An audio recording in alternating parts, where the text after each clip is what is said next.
Topic है कि components of science. ठीक है, कंपोनेंट्स ऑफ साइंस क्या है?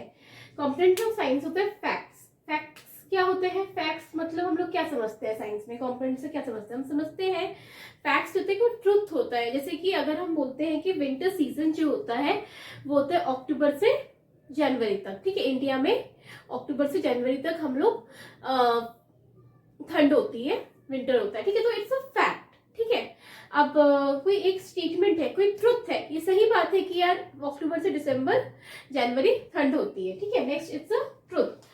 ठीक है, हाइपोथेसिस। हाइपोथेसिस क्या होता है?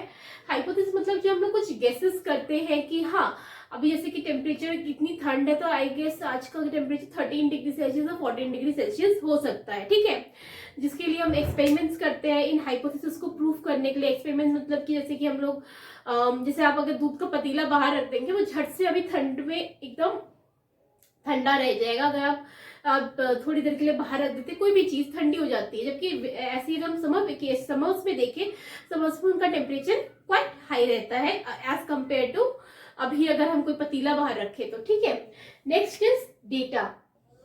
डेटा क्या होता है? Data is numerical form. ठीक है, जैसे कि अगर हम जानने की डेटा को अगर एग्जैक्टली अभी इस रूम का टेम्परेचर क्या है तो हम उसके लिए थर्मोमीटर यूज करेंगे, रूम में रखेंगे तो हमें पता चल जाएगा कि अच्छा 14 डिग्री सेल्सियस तो विंटर सीजन, तो रूम टेम्परेचर ठंडा है। ठीक है, तो इट्स हम विंटर एक्सपेक्ट कर सकते हैं। मतलब हम लोग data since data is saying, data मतलब 13 डिग्री सेल्सियस तो न्यूमेरिकल फॉर्म में, तो we say this is the data in science. ठीक है, what are natural laws?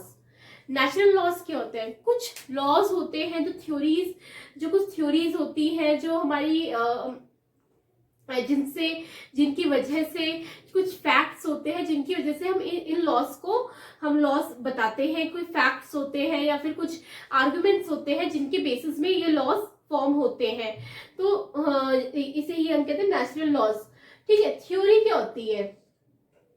Theory होती है कि ये एक एक्सप्लेनेशन होती है किसी भी चीज की। मतलब हम लोग वो बोलते हैं कि कोई भी एक्सप्लेनेशन होता है जिससे हम लोग जिसमें हम लोग एविडेंसेस को प्रूफ करते हैं। ठीक है, कोई भी थ्योरी को हम लोग प्रूफ करते हैं किसी के बारे में। हमें अगर हमें कुछ भी लिखना है, अगर हम लोग हमारे पास अगर हम बोलते हैं कि यार जो इंडिया में टेम्परेचर ये है इसके लिए हम इसकी ये थ्योरी लिखेंगे तो हम लोग कुछ फैक्ट्स कुछ स्टेटमेंट्स उसके अंदर लिखेंगे। कुछ एक्सप्लेन सही से अगर हमें करना है तो हमें फैक्ट्स एविडेंस जितने भी आर्ग्यूमेंट्स है वगैरह हम सबको उसमें स्टेट करने पड़ेंगे। This is full on explanation. ठीक है, so these are the components of science.